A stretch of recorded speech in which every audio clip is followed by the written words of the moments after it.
Hello and welcome. I'm Melinda Kinlami. Tonight, 4 persons confirmed killed by suspected herdsmen in southern Kaduna as state government condemns attacks and vows to arrest the perpetrators. 24 hours after their capture, 2 of the 4 policemen declared missing in Benue State returned to their base safe and sound. Federal government resumes second phase of trial of suspected Boko Haram members in a detention center in Niger State. And 71 persons are killed after a Russian airliner crashes shortly after leaving an airport in Moscow.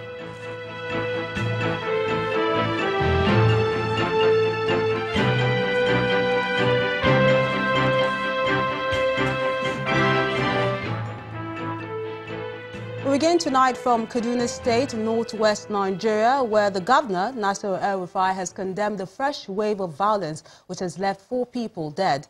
The attacks, which happened this morning, were allegedly carried out by herdsmen against farmers in Bakin Kogi village in Jemaa local government area.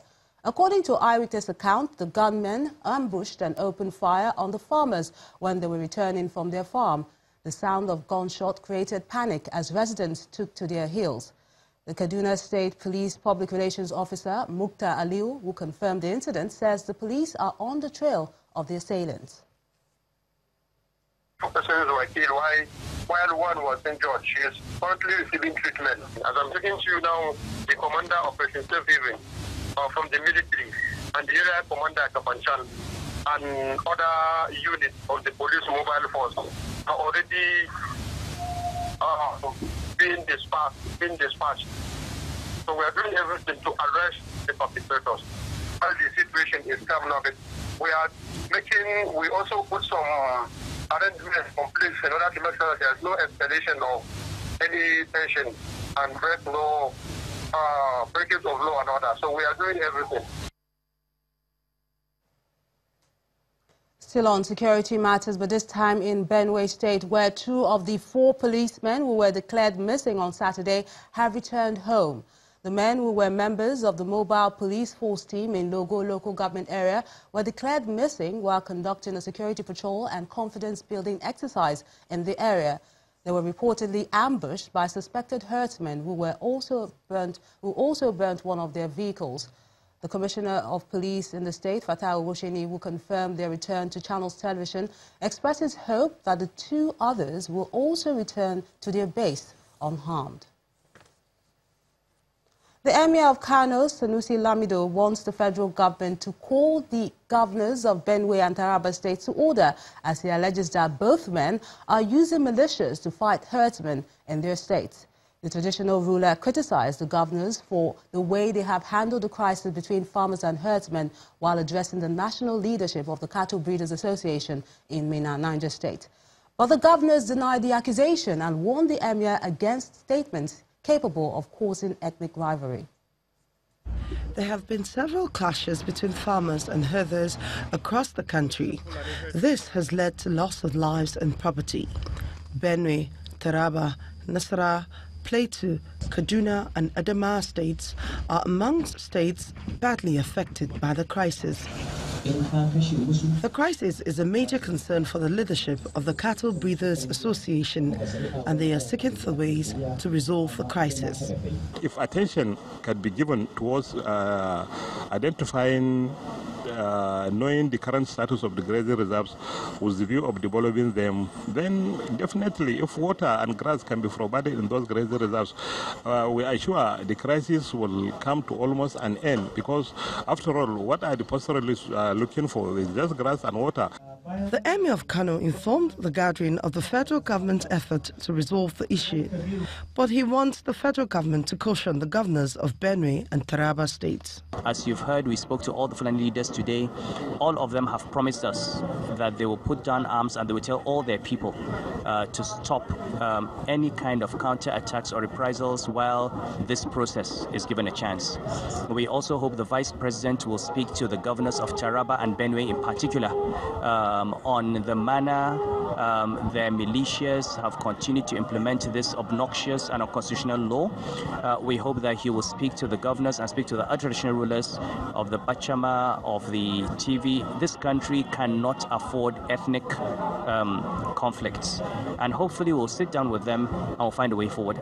However, the governors of Tarawa and Benue State have denied training any militia against the herdsmen. If the government of the state were sponsoring militia, as he made the nation to understand, would we have this kind of attacks? We wouldn't have had. The Taraba State government, in a statement signed by the Senior Special Assistant to the Governor of Taraba State on Media and Publicity, Mr. Bala Abu, described the allegation as false and unfair. He adds that the law on anti-open grazing and the establishment of ranches is in furtherance of the Taraba State government's peace efforts. Over 5,000 people were affected by activities of Boko Haram insurgents in the northern part of Adamo Estate are to be offered free Medicare. And this is coming courtesy of the Presidential Committee on the Northeast Initiative in collaboration with the state government and pro-health international officials. Victims of insurgency in the northeast gets a reprieve with the PCNI medical outreach now providing access to medical care. The PCNI officials are here on an inspection visit to ensure that the medical aid reaches the affected people. Representatives of the Adamo Estate and state team of the PCNI have been working on improving healthcare delivery in the state. They give insight into the health situation on ground. The state government on her own part as well has been building infrastructure, even in this hospital. If you notice, there's a new accident and emergency being built, a new mortuary as well. And the state government is also doing likewise in the specialist hospital, has built a new theater there and an ORT unit. Also doing the same thing in Numan, a new maternity complex is being built with new accommodation for the PMO. So the state government is also intervening in infrastructure and capacity building. They are all Nigerians, and then there are some volunteer doctors amongst them. Doctors we Adamo State indigenes and some from Plateau. We have some. There's another military doctor who equally volunteers his services in order to support this activity. In order to mobilize grassroots support for the Presidential Committee for the Northeast Initiative, members of the PCNI are also at the Emir of Mubi's Palace and other strategic locations. Medical equipment are donated to the Adamo State government by the committee. Responding to this gesture, the Adamo State government expresses thanks for the medical support offered and also gives assurance that the equipment will be well utilized. My appeal to them is to, give it to them as we received it. Even though nothing is ever free, somebody is paying for it. The PCNI has paid for it and has given it to us to be able to give to beneficiaries. So I would appeal to them to make sure that they give it to these beneficiaries so that it will be of use to them and they get better. Particularly for these insurgency areas affected, like Mubi, I think Numan could be one too. We had crashes recently, communal clashes. The hospitals must be equipped proper to take care of the sick. The week-long medical outreach has about 80 personnel, but the PCNI says the task is more than it envisaged. Therefore, meeting up with the health demands of the affected people would require a sustained effort of both public and private sector initiative. And in its fight against terrorism, the federal government will resume the trial of another round of suspected Boko Haram insurgents starting for tomorrow, February the 12th. And this is according to the Attorney General of the Federation and Minister of Justice, Abubakar Malami, who has ordered the resumption of proceedings of the suspected terrorists detained in various locations across the country. The minister states that the second phase of the trial will begin at the Kanji detention facility in Niger State.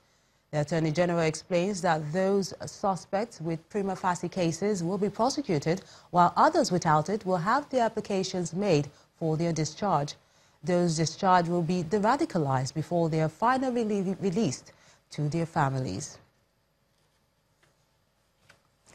And away from security matters now, the lingering fuel crisis has continued to generate ripples across the country, and the latest is coming from the People's Democratic Party, PDP.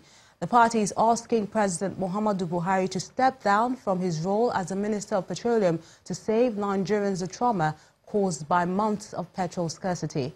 A statement by its National Publicity Secretary describes the failure of the Buhari presidency to resolve the fuel crisis. In his words, and I quote, "As the Minister of Petroleum, President Muhammadu Buhari must directly accept responsibility for the manifest failure in the oil sector, even as his government should be held responsible for the economic and security situation in the country under his watch." End of quote. The PDP says that the President should appoint competent hands to manage the affairs of the petroleum industry in order to resolve the situation once and for all. And still talking politics, it's about a year to the general elections, but it appears that the leading players in Kwara State are already gearing up for the contest. Now, the ruling APC has continued to receive defectors from other parties, and they believe it's a reflection of their popularity. However, the opposition PDP will not buy that, as they insist the ruling party has not justified its victory in the last elections. From 1999 to 2015, the People's Democratic Party, PDP, dominated politics in Kwara State. Things took a different turn in 2015 when the All Progressives Congress, APC, snatched power from the PDP. 3 years down the line, the ruling APC maintains that it has improved governance and also reshaped the socio-economic and political development of the state. In the political space, the APC and PDP have been strategizing to gain supporters in the state. Recently, the APC organized a ceremony to receive new entrants across the 3 senatorial zones of Kwara State. They are Katsina, Daura and Funtua zones, respectively. At the state PDP headquarters, the party chairman believes that those decamping to the ruling party in the state are doing it for personal interest. If it is in Katsina that you are going to join a political party, the PDP is the best party to join, because it is the party that led Katsina for a good 16 years under the leadership of late Alhaji Umar Musa Adwa, the governor of Katsina State, and then His Excellency Barrister Dr. Ibrahim Jemaa. But an APC chieftain in the state maintains that before the coming of Governor Bello Masari, none of the public hospitals and schools were fully functioning. But have you seen what has been constructed there in the general hospital? To tell me that nothing has been done to warrant that one. Have you seen what has been done in so many schools? Before Masari came, none of the schools have furniture in this country. If they have, they are broken. Governor Aminu Masari is firmly of the opinion that his administration has ushered in a wave of change for the better in the state. He believes that politicians who have left the PDP for the APC are satisfied with the efforts of the current state administration to reshape the state. We believe those who we met in PDP are convinced of our sincerity and the efforts we are making to really reshape our state and the country in general. As the two parties strategize to win the upcoming 2019 general elections in the state, observers want members of the APC and the PDP to avoid politics with bitterness and instead work for the well-being of the people of Kwara State. In part 2, after the break, the All Progressive Congress wins all 44 local government areas in Kano's local government polls. Please stay with us.